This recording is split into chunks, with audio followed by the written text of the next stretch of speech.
This is episode 136 of the Andrew Hines Real Estate Investing Podcast.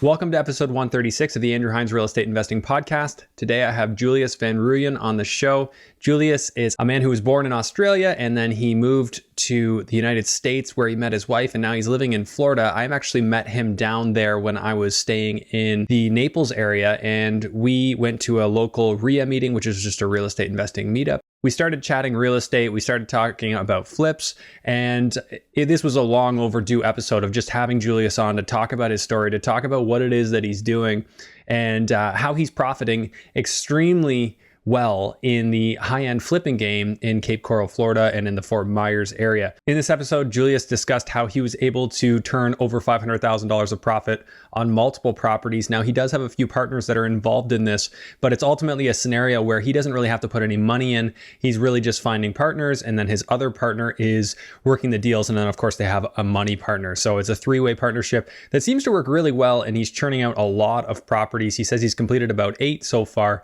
And at any given time, he's got about 4 or 5 on the go. So very busy guy, having a lot of success in what he's doing. And he came on to tell his story, talk about the hot weather in Florida right now, and all of the above. So I think you're going to enjoy this episode.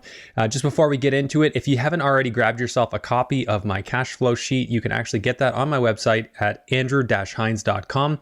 Just go there and you will see the link, and it's one of the menu links as well. And as always, if you wouldn't mind doing your part to just help this podcast grow and reach more people, I'd greatly appreciate it if you'd leave a rating and review on Apple Podcasts. And if you're watching on YouTube, hit the like, subscribe, and notification bell. And why not share it with a friend you think it could help? So without further ado, let's go ahead and get into episode 136 with Julius Van Rooyen. Hello and welcome to the Andrew Hines Real Estate Investing Podcast. I have Julius Van Rooyen on the show. He's going to share about what he's doing in Florida. We met down there. Julius, why don't you just tell the listeners and viewers a little bit about yourself? Awesome. Thanks very much for having me on, Andrew. I really appreciate it. My name is Julius Van Rooyen. I'm with Hamish Homes, LLC. We are a real estate redevelopment company. We pretty much flip homes in Southwest Florida. We started in March of 2020, so we've only been doing this for about 1.5 years. So we're fairly new. We've completed, we on average, we have about 4 to 5 under the hammer at one time. And we've completed probably like eight flips at this stage. Yeah, and we still have another 4 to 5. Yeah, 8 sold and we have another 4 to 5 now. Are you the only owner of Hamish Homes or is that a partner? I am. Well, my wife and I. Yeah. Oh, okay. So we own this entity, and then my business partner, who I do the investing, the flipping with, he owns his LLC, and then both of our LLCs are 50-50 partners on the LLCs that actually buy the properties. So do you do, and this is good, we're getting right into the meat and potatoes. Yeah, but cool. Do you do an LLC for every property you buy? For the most part. Yeah, as long as it's the same investor. Yeah. So we have probably 4 or 5 LLCs that we rotate through, depending on the quality and the price point of the homes that we buy. Mm-hmm. So we'll have like a funny name if it's like a $150,000-$200,000 home. Okay. But if it's like $1 million riverfront property, then it has to be like a luxurious name, you know? Yeah. So we rotate through that. So we have fun with it. That's interesting. So yeah. Holy crap. Do you have a good bookkeeper handling all these? We do. Companies? Yeah. We spend a lot of money on the back end, on the accounting, legal work, all that kind of stuff. So it's good. Yeah. Now, how did this all come to be for you? Like, how did you feel comfortable getting into this? And why don't you just tell me the story and also get into your backstory, like, you know, how you grew up and what kind of drew you to go down this path? Yeah. So I am originally from Australia, born and raised. My parents are real estate investors, kind of like part-time. They owned about 14 units in single family homes and small multifamilies. So I didn't really know much about that growing up. I just thought it was, being a kid, I didn't really respect money or have any knowledge on that fact. Out of high school, I joined the Australian Army. I deployed to Afghanistan in 2013, and I made a fair bit of money with that deployment because, there was no expenses because everything's covered. So the money I made, I actually bought a rental property. I kind of wanted to buy a car, but my mum, She was like, you have to buy an investment property because everyone else is going to buy a car. You're going to lose value. You're just going to completely waste your money. And I mean, she was right. And then I bought a rental property, and it appreciated, crazy over the next 5-6 years until I sold it for the proceeds to start my current business. So I guess I was a real estate investor. I just didn't really realize it. And then came to America in August of 2016, studying at Bowling Green State University in Ohio. And I was studying sport management there. I was in love with sport. I am still in love with sport. And I had my internship, my senior internship in the last semester down here in Fort Myers, Florida, with a minor league baseball team. I was working with them. I started my internship in January of 2020, so last year, and then it was halfway through spring training in March. So 2 months later, the pandemic hit, all the lockdowns happened, and we were working from home. And over the next couple of months, they were like cutting our pay from 100% to 90% to 75%, and I was I was like, man, this isn't good, because I have my immigration status riding on keeping a job out of school or for graduation. But at that stage, I had already started this real estate. So I guess to answer your question, I started I was listening to Bigger Pockets podcast, reading Rich Dad Poor Dad, all the the generic stuff that gets people addicted to real estate. And I went to my first RIA meeting down here in January when we moved down. It was like a week after we moved down, I went to my first RIA meeting. I met my business partner there, and then we just, found out what each other's strengths and weaknesses are. We found out what we wanted to accomplish, and it turned out that we fitted each other pretty well. And so that was January, and we established our partnership in February. I started Hamish Homes in March, and then we bought our first flip in April. And then all of this was while I was working at home for the baseball team. Yeah. And I was doing that, I'm hoping my boss doesn't watch this, but I was kind of, wasn't really putting too much, attention into baseball sales during a pandemic when there's no baseball happening. And we were buying in the first 4 months, I think we bought 3 flips. Mm-hmm. And I was getting addicted to it. I could see the potential from our business, and I could see the potential of what I was going to be providing for my wife and our family and our future family. And I was slowly, stepping away from what my original goal was and what my original dream was, to be working in professional sport. And I think it was the beginning of June. It was kind of, at a dead halt. They hadn't let us go yet. The baseball team, they hadn't let the salespeople go yet. But I was having such a great time buying flips in real estate that I was telling my wife, Ellen, I was like, hey babe, if they don't call me, in the next month or two to let me go, I'm going to have to call them and quit, because this real estate stuff is way too fun. And 2 weeks later, they called me and let me go. And I was super relieved. And then, it was great. And then ever since then, I was just 100%, to the grindstone, and we haven't stopped since. It's been an incredible ride.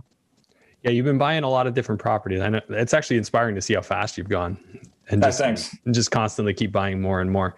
What are you typically looking for in something that you buy? That is a great question. We look for, so all of the properties that we buy are on the MLS. We don't do any off-market, lead generation for off-market properties. So we really we go through a lot of offers, a lot of inspections. We are kind of shifting towards higher end properties just because ease of, operation with higher end properties. So as an example, most of our, I think on average, our purchase price is probably going to be anywhere between, I guess, around $500,000, maybe $550,000, and the average price of homes down here are $300,000 to $350,000. So we're doing higher end properties. We're putting in, a couple $100,000 into the rehab and selling them for just under $1 million. This is on average. The buyers are a lot easier to deal with. They're typically cash buyers who do a 2-week close. No, they have an inspector, but there's no appraisal or anything like that. with a lot of the lower end properties that we've done, the $200,000-$300,000 properties, we deal with, FHA buyers.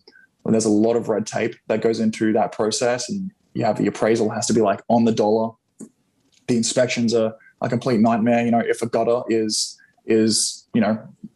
like a little bit to the way that they don't like, then it's a $10 fix, and they'll just kind of be a complete headache over that. But a really high end person who's buying a $1 million property, then they don't really care about that. So exactly. So it's a lot.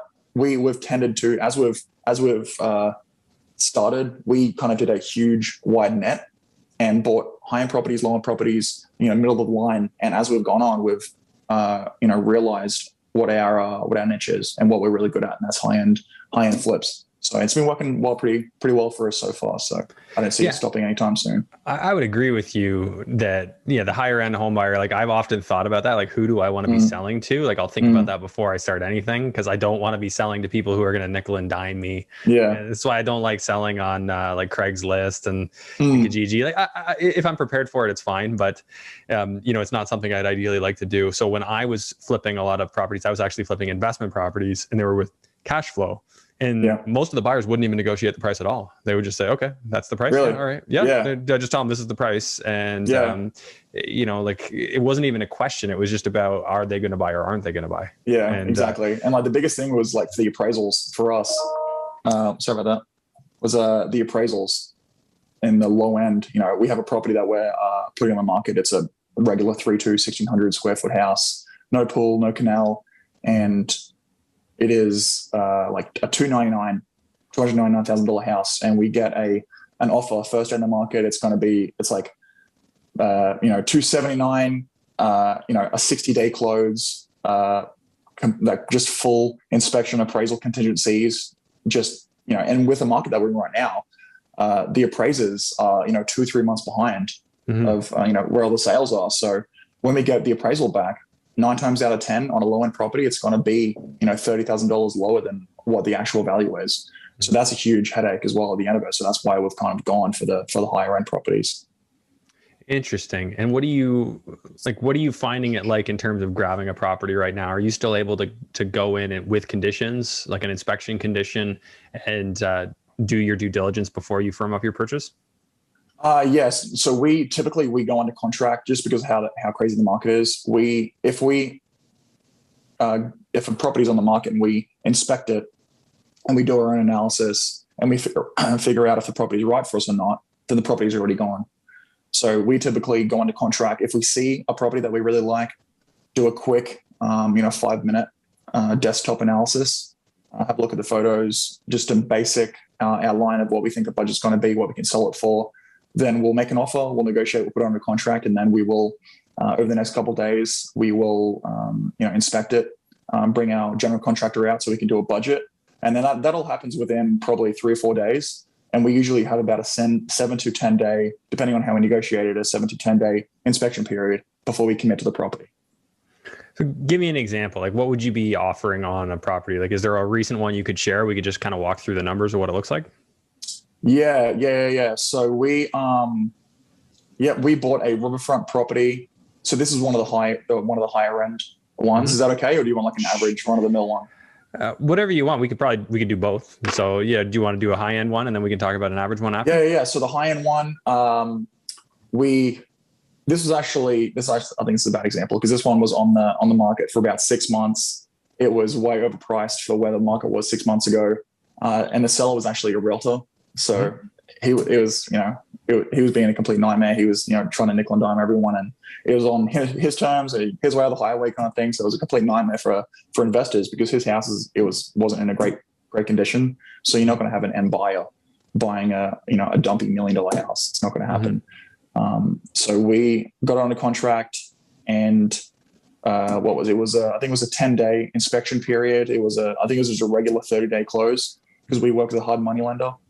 Okay. And they go through their appraisals, but the appraisal for a hard money lender isn't, 1/10 of the headache that an appraiser from a traditional lender is going to be. So that just gives us the time and the paperwork to get through that. And then, we close. Typically, the biggest issue that we have right now is permitting delays. That's really the biggest issue that we have. That's why, because the first 9 or 10 months of our of our business, we were buying on average about one property per month, and there wasn't a huge delay in these permits. And we wanted to buy more properties, but we can't get rid of these properties fast enough, to start buying more. So we've really had to slow down and be a lot more meticulous with the properties that we're buying, because we're only buying maybe this year, we're average probably one every couple of months, one every 6 weeks. So we have to be really exact on our numbers, on our analysis for the properties that we are buying. But so that's a high end one. That was kind of what did you pay like for that one though versus what it was listed for? 1.17 million. Okay, so this is on a canal, or it's on the this is on the river, on the Caloosahatchee River. Yeah, which goes right into the Gulf, right? Yeah, right into the Gulf. Yeah, so it's a 3,500 square foot home. It's like a five bedroom, 3 bathroom, something like that. Okay, just so a magnificent, really nice place. Yeah. Okay, so 1170, 3,500 square feet, which is still cheap compared to that kind of product here. Yeah, exactly. And what's the reno on that one? So that's gonna run us around I think it's 350 or 375. I'm not sure what the contingencies are, but about probably 350. Okay, so including your carrying costs, everything? I know that's just rehab, and then we have closing, like financing. Okay, so what is your carrying, closing, insurance? Like, what if you had to give a number to all that for that project? What would that be? For the total, so per month, it's probably going to cost us on that property probably like.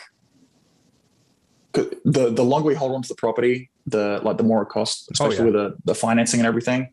So it's probably on average like $7,000 a month it costs us to hold it. And is that like a year turnaround kind of property, or is that an 8 month? No, that's a 5 month. That's a 5 month turnaround. Including permitting. Including permitting, yeah. So that property we actually bought. That's kind of an outlier property. This is probably a bad example, so I apologize for that. But this property had a lot of the electric, a lot of the plumbing was all good. There was no cast iron plumbing. It was all PVC. So that's a big thing that we run into now down here, is the properties that were built before 1970 are all cast iron properties. And you have to rip everything out. Exactly. Yeah. Under permit too, right? You can't do it without a permit. Yeah. No, you have to. Yeah, you have to do it with a permit. Okay. Because you have the rough-in inspections. So the plumbing, electric, air conditioning, the foundation, a lot of the structural stuff was all like in really good condition. So the only big structural work that we had to do was just to open up the kitchen.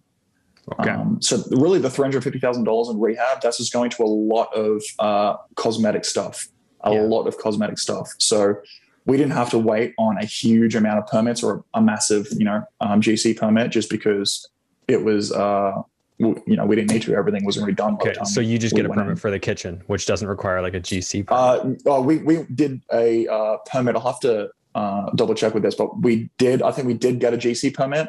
But within that GC permit, we only needed I think it was electric rough-in, it was plumbing rough-in, and the structural. We actually expanded the walls of the bedrooms to make the bedrooms bigger. Yeah, that didn't change, any electrical plumbing or anything. And then we opened up the wall to the kitchen. Okay, so you're saying that's easier and faster than trying to get a more comprehensive permit to do more stuff. Yeah. Okay, so what's the expectation? Like if I want to go get a permit, I'm actually just getting started with my permitting for the lots I bought. Those are full house builds, so I'm sure that's going to be fun. What the expectation is down here, I mean, it was wild the last maybe 6 to 8 months. I think it has stagnated a bit. Less people are renovating, less people are, I mean, it's still going crazy, but it is less than what it was in the past 6 months. But now it's probably going to be 1 to 2 months. Okay. Just as a wait. And the unfortunate thing is, because of the city or as the county, you can't, call up and ask them like, when are you going to be approving my permit? Yeah. They give you, an account name, an account number, and you go in and search it, and it says either approved, not approved, or like still in waiting. So it's completely out of your hands. That doesn't sit well with me. I'm the guy that like calls every other day and says, Yeah. "So when's a good time to follow up?" Oh yeah. Oh, they love me. Yeah, they love me. Okay, so that one's more of a high end. What are you expecting to sell that one for, or is this already sold? No. So this one is going to be, when we started, it was going to be about 1.89. Yeah. When we bought it in, was like May, I think we bought it in. But now with the market, the appreciation of the properties from May, and I could see it easily cracking 2 million, especially with the good thing that's going on our side right now, and especially in South. I can't speak to any other markets or sub-markets around the country, but in Southwest Florida, a lot of the builders, they don't have enough material. There's too much demand to build all the houses that are being asked of them right now from all the people that are moving down here. Mm-hmm. So they're really restricted in their materials and their supply that they have. So it's probably 6 months longer, maybe even a year longer to build a 2,000 square foot house than what it originally would have taken. And for that, like, that's really good for us because we're only delayed, 2-3 months on our permits and our supplies, when they're delayed, 8, 10, 12 months. So a lot of the properties that we do, it's like new because we put hundreds of thousands of dollars into the rehab. So when we finish, I mean, everything except for the concrete slab is brand new pretty much. So right. people are having a look at the spec homes or having a look at the new construction homes that are, the blueprints and stuff, and it's not going to be done until like 2023. They're like, that's awful. And they have a look at our homes that's going to be done in October. That's pretty much a mirror image of that home. It's great for us and it's great for them. So it's a double-edged sword. It is unfortunate because the market's going wild right now and you can't really, you can't really do much. But it's good for us because we are, out in front in terms of the end buyer. Yeah, it's a lot more simple. I mean, there's pros and cons to where you're at. I mean, for me, the hard part is it's a little harder to pivot with your product, right? Like if the market were to soften, it only really does serve a higher end buyer, right? Yeah. But as long as you're making enough out of each project, I suppose that, like that kind of helps insure you against that inevitable day where there is a softening. But so say you sold that one for $2 million. I mean, you're in for 156. There's like over $400,000 on the table there. Yeah. Now, where does that money go? Because I know you have a little bit more of a partnership set up there. Yeah. How do you allocate that? If there is $500,000, which would that be your best project yet? The best deal yet? No, it wouldn't. It wouldn't? Oh man, no, it wouldn't. No. That's good. Okay, so you're really killing it. We're doing pretty well. We're doing okay. So say there was $500,000 profit in a deal. It's probably going to look more from the 1.89. Oh yeah, you're right. From the $2 million, it's probably going to be with withholding. It'll be more like a 4.25. Yeah, probably 4. Yeah. Probably. Yes. Yeah. Yeah. Okay. So yeah, I got a number of. I don't have it calculating that way, but it looks like it's 440,000. What you would have hypothetically less realtor fees. No, that makes sense. Less realtor fees. I don't know how that works for you. So how would you end up splitting that up? So on that one, on a lot of the bigger projects that we need more money to purchase, we need more gap funding. We typically bring in someone and give out some equity, like a percentage of equity for someone to come in and be a part of the LLC. But on this one, we have a friend of mine who brought in some money, and he has an equity position in this. Gotcha. So it's my partner and I have an equal split, and then he has a bit of a less of a split, just because we're doing the property management, the project management, and we take care of everything from where to go. And he's the one that's putting in the money and then having a look at how everything flourishes. Okay, so he's just putting in the money and then taking a return. So it's not quite 33. No, it's not that. No. Yeah. Okay. Well, that's, that still works out even well for him as an investor. I mean, even if he gets a quarter of that 400 and gets his money back, it's like, what kind of obligation would he have into that? What kind of obligation? Yeah. Like how much money is he putting forward into that? So for that exact one, he's putting in about, what is it? He's putting in about 200. He's putting in. So 200, and then say 6 months later gets back the 200 plus 75 grand kind of thing. Yes, in that ballpark. Yeah. Yeah, that's not bad for a passive investment. Yeah, not bad at all. As I mean, the way the market's going right now, it's completely being on our side. Right. And that's one of those things where I would never want to rely on the market continuing to grow, although I'll expect it. But as like a more conservative investor, I'll want it to work based on today's numbers. And then if I get fortunate, then I'm even happier. Yeah, exactly. It's really a double-edged sword, as I was saying before, because the permit delays and the supply delays. Like, I don't remember the last time we sold a house and it had glass, like the bathroom like mirrors on it. I don't remember the last time that the mirrors were there once we sold it. They're always on like a 8-week delay.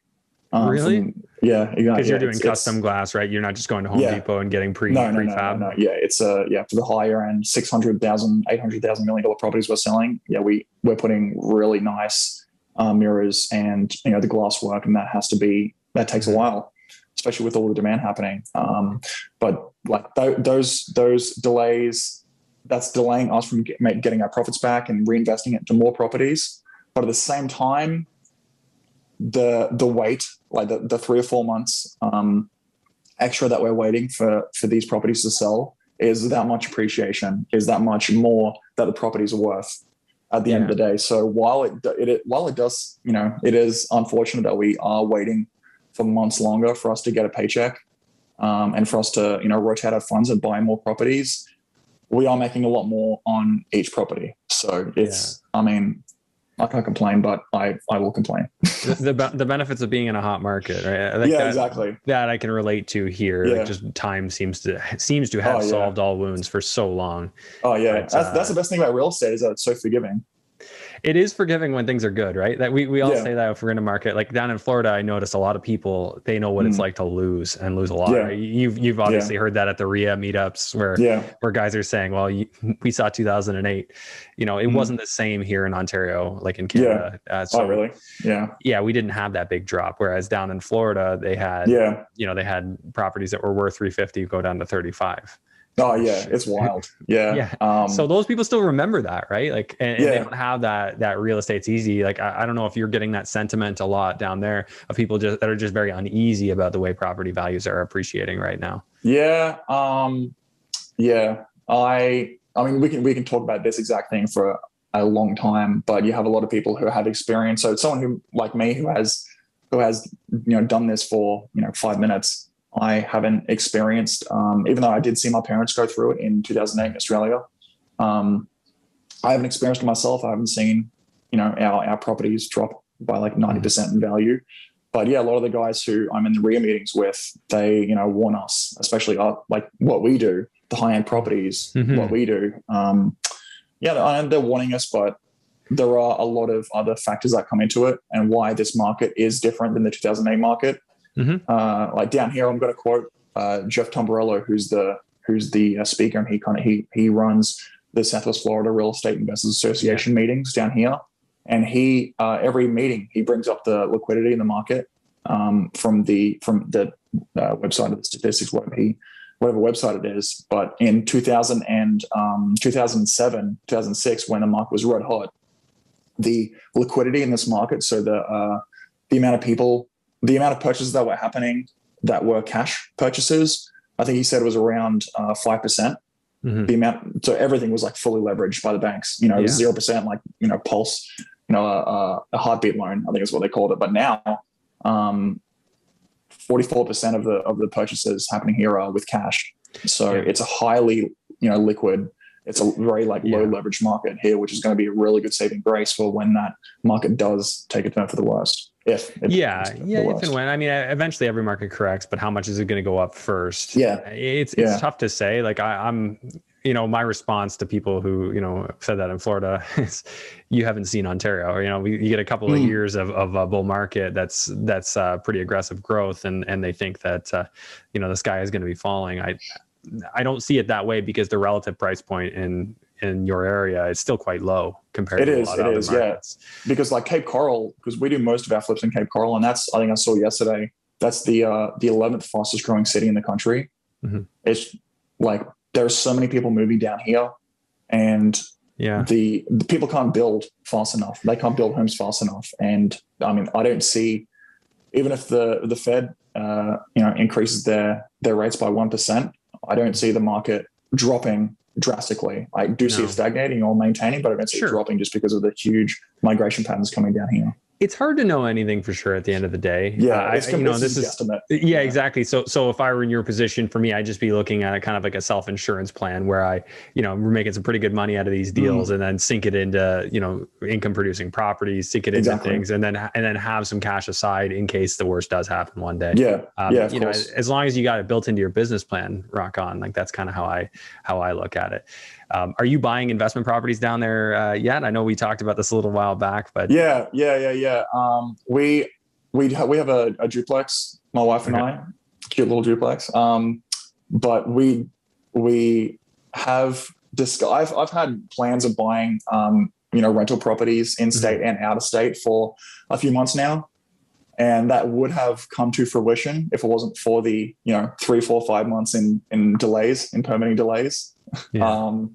But yeah, right now we're just waiting to cash out of a lot of our bigger flips, bigger properties, and then going into getting some either a short-term rental, because I know down here it was typically a seasonal rental area. So between January and April, January and March, everyone and their dog was coming down here. Yeah. And it was like 100% occupancy in vacation rentals. But now you're seeing, I was talking to a lady who manages short-term rentals last week, and she was saying that year round, the occupancy is like over 90%, even in the summer, just because like baseball camps coming down here, people are moving from the Midwest and from the Northeast and from Canada. So it's getting to that stage where it's a year round, a year long vacation place. So short-term rentals have been on my radar, but out of state rental properties is definitely something that I am going to be looking into in the next few months, just to, as you said, diversification and protecting some of the money that we've made.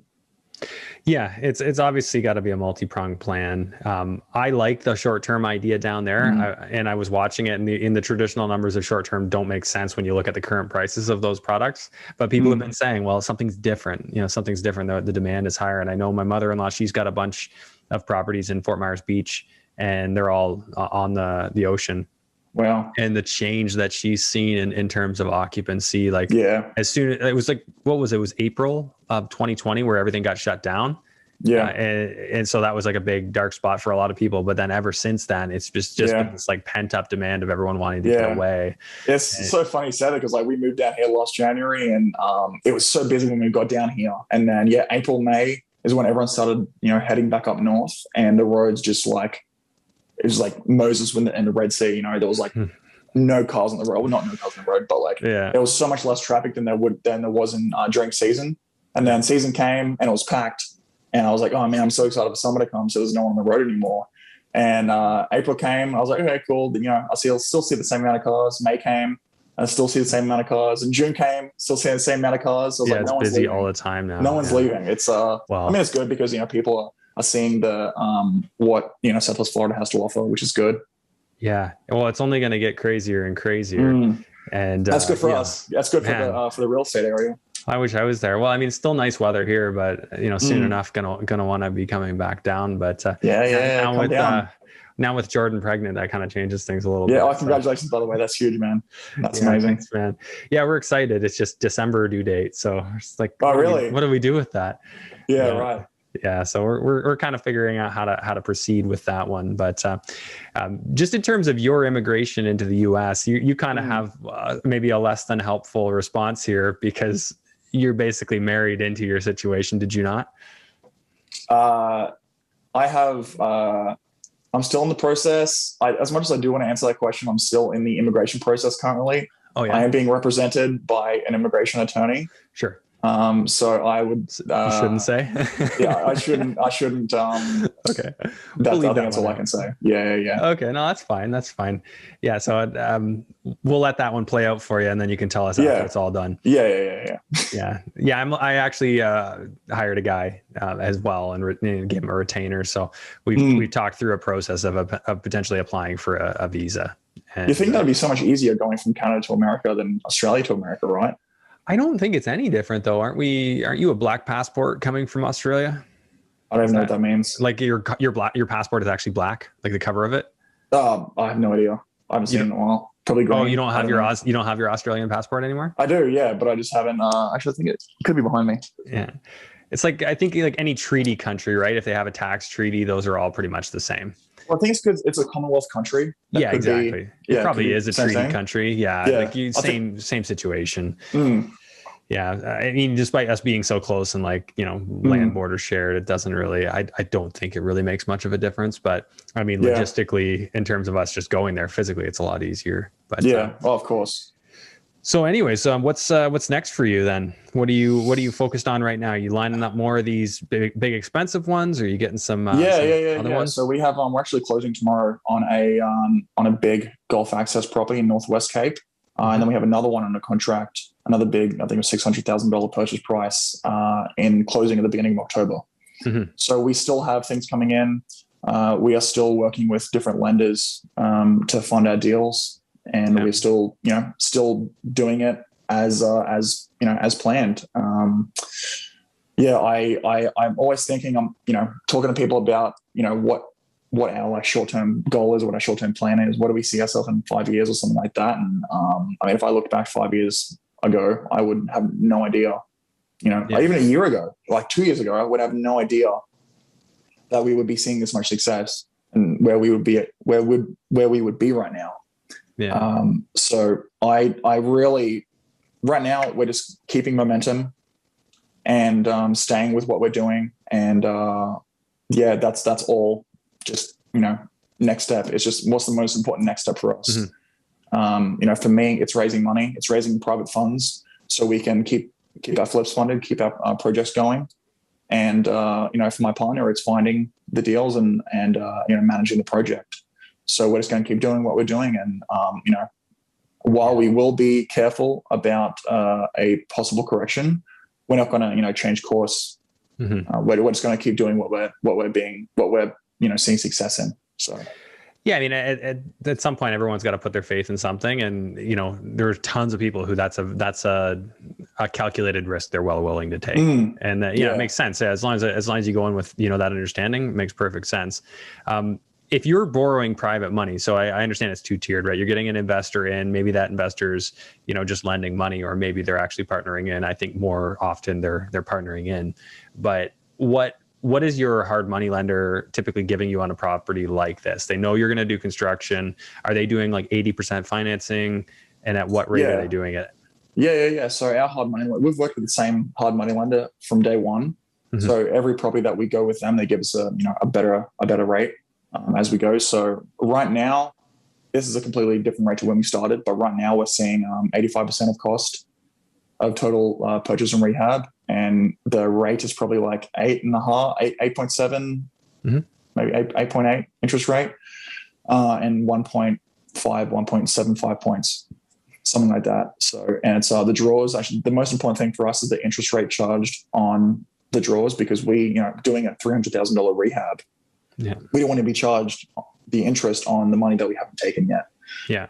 And the people who we work with, they only charge us on the interest per draw, which is right. really handy. Okay, that's a beautiful distinction you just pointed out there, because I've been in this business a long time with money lending and in the brokering world, and no one even talks about this. But only paying interest on what you're actually borrowing. There are plenty of lenders out there that will charge you interest on the entire amount. They have the money sitting aside.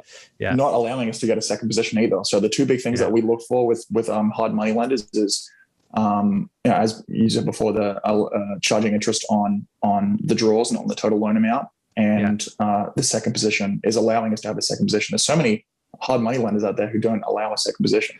That's interesting. Yeah. Cause we don't really see that here. A lot of times if you're going private, they don't care as much, but I guess it's a bigger picture thing. Like it's a lot about your credit worthiness. Like for you, they're going to see, well, you guys are constantly doing this and it's working well. Whereas they might see somebody else who's new and they might not like that. So I could certainly resonate with that. So just to clarify for people who aren't following this draw issue, meaning like you could have a purchase and renovation where your total loan amount is going to be $1 million, but they'll only advance 500,000 to get you purchased, and then the rest comes in draws as you do the work and show. So I'm guessing you have to show milestones. They'll send out. We'll have like a schedule a rehab schedule of what we do. Okay. Like phase one, let's say milestones, right? Yeah. So like phase one is going to be demolition and paint. Let's just say it's going to be at $10,000 for the first phase. Mm-hmm. And so what's going to happen is that when the first phase is done by our contractor, we call the lender and they're going to send out an inspector and inspect what we've done to make sure that the demolition and the paint has been completed. Gotcha. And knowing that has been completed, it goes back to the lender, then the lender sends out the phase one draw of $10,000 to our contractor. And then we just continue that every single phase. Yeah. Okay. And to our point, the only thing you're going to pay, so you're going to pay interest on the original 500 grand, and then you're going to pay interest on 510 once they release the first draw. And then if it's another 10 grand, exactly. It'll be So if it's like a $200,000 rehab budget, we're not paying, we're not paying like 9% or whatever it is on the 200,000 from day one. Yeah. Eventually it's going to be like, when we finish, it's going to be 10% of the 200,000, but in the first few months when it's just like building up slowly, you're only paying interest on what you borrow, which is huge. It saves you thousands of dollars per month. Yeah. Whereas I've done this situation where I'll set the amount, this is the total amount I need, and then the lender puts it all in trust, and I'm paying the whole thing the whole way through and just getting the money as it comes. Either way, you can be profitable. You just got to build it into your numbers. If that's all you can get and you can't find somebody that's willing to lend to you and only charge you interest on what you get, then you just deal with it, right? Like, you definitely have to put it into your numbers. I think for us, we are a lot more open to paying interest on the total rehab amount from day one if it's a low end property. Right. So if we're putting like $30,000, lipstick into a small house, then we don't mind paying that if it's only going to be like a month long or 2 month long flip. But once it gets to like the $300,000, $400,000 rehabs, then we can't afford to be spending $14,000 of interest per month. No, you got to know your numbers. So you're with the same hard money lender, which is for us is just like a private mortgage lender, what we would call it here. Yeah. And then you've got your partners that you're finding, and then your partners that you're finding, are those repeat most of the time, or are you finding them through the RIA, or a mix of all of the above? Yeah, a mix of all of the above. So we've had family, we've had friends, we've had like associates, people who have reached out to me online when I post a lot of our stuff on social media. Friends of people who have invested. It's just a huge networking thing. So that's been key. That's been really key. And, keeping, integrity for what we do and having a really good reputation in town is really important for people because, people are trusting you with their retirement accounts, and so if you have a bad name in town, people don't trust you, then they're not going to lend to you at all. So that's, we're hitting the spot where people are recommending us.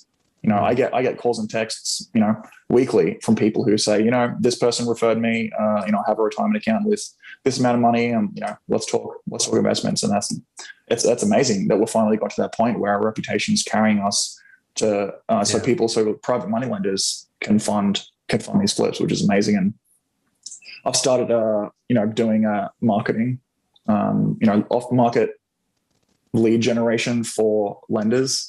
Not so much properties, which is pretty funny. I haven't. I've seen a little success, but it's I just started it a couple of weeks ago, so we'll see how it goes. At the end of the day, it's like there's nothing that beats, speaking from experience, like the people sitting around the dinner table, talking about, hey, like I just made 75 grand on a 200K investment.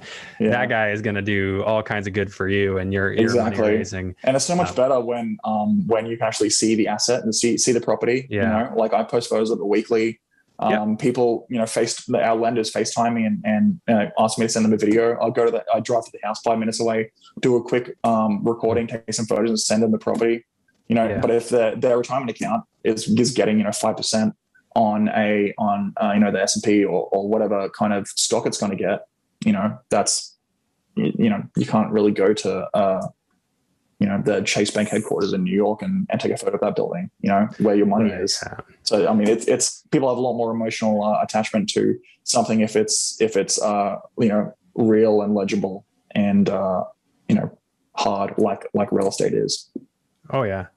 Yeah. And the numbers obviously make a ton of sense. Like what you're saying, it's just, people got to have that comfort, and it helps that they can, kind of see you, follow you on Instagram for sure. I mean, you were nice enough to show me the one house that I think you just finished it. And I saw the finished pictures of it, which was pretty cool. Yeah. That was awesome. That was a lot of fun. Make a good profit on that one. Did that one sell for $1 million? No one didn't sell for $1 million. We actually we put that property under contract to sell a couple months into it. That was before the property went on steroids. So we had an agreed upon sale price. And the day that we finished the rehab and transferred title, it probably would have, if we didn't have it under contract, we probably would have sold it for about $40,000 more than what we did. So while that did hurt a little bit, we could have got a lot more profit. We did already have it pre-sold. We did already have that base covered by the time we finished the rehab, because you never really know. We could hit a dead spot in real estate. I mean, I highly doubt it, but let's say hypothetically we hit a dead spot. We've already got it pre-sold.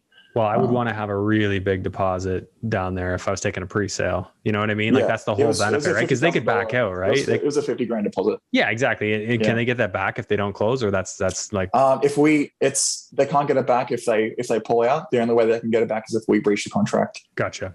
Yeah. So that kind of situation, then hey, they're not likely to walk away from that. And if they did, you got $50,000, so that's okay. Yeah. No, it was good. So, but no, that property was a lot of fun. That was a really fun property. Yeah. So Julius, where do people go if they want to check out your stuff, see that property and other properties you're working on?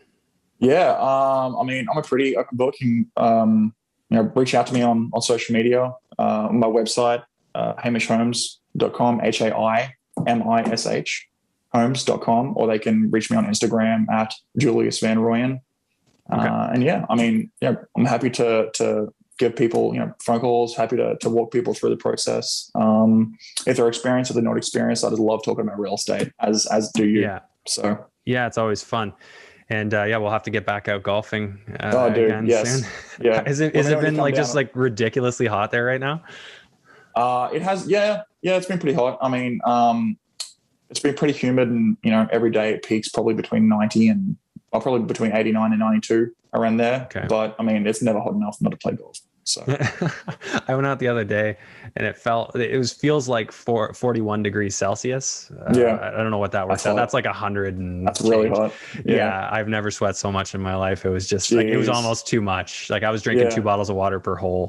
Plus beer. I was doing this morning at 9:30, I was doing landscaping at one of our properties. And it was 9:30 and it was like, I don't know what it was. It was just like 83 degrees, but it was so humid. I was just dripping a sweat 10 minutes into it. But, I love the heat. I love the humidity.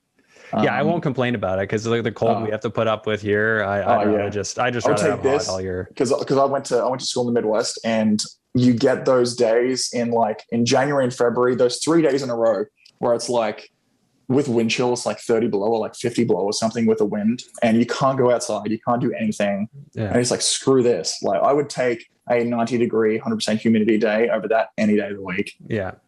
Yeah, I'm with you, man. That's where I was meant to be. So I got to figure something out there. So we'll keep working through the process. But I appreciate you sharing all this, and I'm going to put your links in the show notes so people can reach out to you.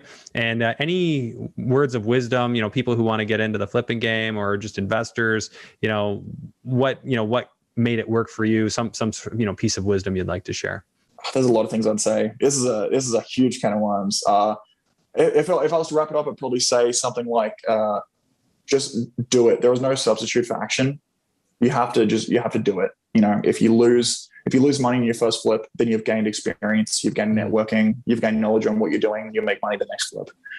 Tuition. And I would really say just be really careful listening to people who failed in real estate. Be really careful listening to advice or anything of what they have to say, because it's just poisonous. It can really damage a young person's mind, and an experienced person's mind who wants to endeavor in real estate, listening to someone who struggles and just says nothing but bad things. So be around positive people, be around successful positive people, and just commit, and knowing that there is no plan B, and then you will succeed. There's no other option, but you have to succeed. Right. And that's kind of how I got into real estate, is like, I had there was no option. It was either real estate was going to work for me, or I was like totally screwed. Yeah, exactly. Funny how we find a way to be successful when we're put in that position. Yeah. Exactly. Yeah, that's some interesting advice there, and I do think that you're right. I call that weighing feedback you get from people, because if somebody has no success, doesn't invest, and doesn't seem to enjoy their life, I'm never going to take investment advice from them. Like, exactly. Like, it's so interesting. If I have a couple minutes, so sure. I've been in the last few months, I've been going to a couple of different like seminars and around the country, not really masterminds, but kind of like mini masterminds with a lot of successful real estate investors, because I'm trying to get into that next echelon of investors. And it's so interesting, the feedback when you tell people about your story in real estate and in business. It's so interesting, the difference in feedback you get from successful people to non-successful people. Mm-hmm. Like the feedback I get from people who either ate it in 2008 or got hurt, lost $5,000 in one flip or something like that. I tell them my story and the success that we've seen in such a short amount of time, and they go, "Oh man, my buddy, lost his shirt in 2008. Be careful." I wouldn't do that. Just put it in the stocks. You'll be safer there. But then I go to these conferences with these ridiculously rich real estate investors who have been doing this for 20 years. They see the success that my partner and I have been seeing.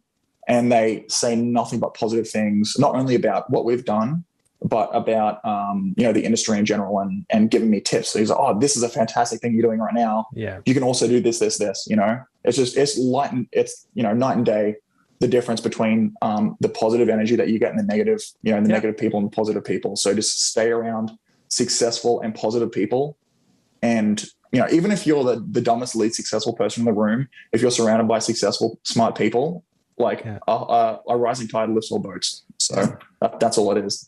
Love that. And I want to be the dumbest, least successful person in the room. That's like the best place to be. Exactly. Yeah. Then you get dragged up.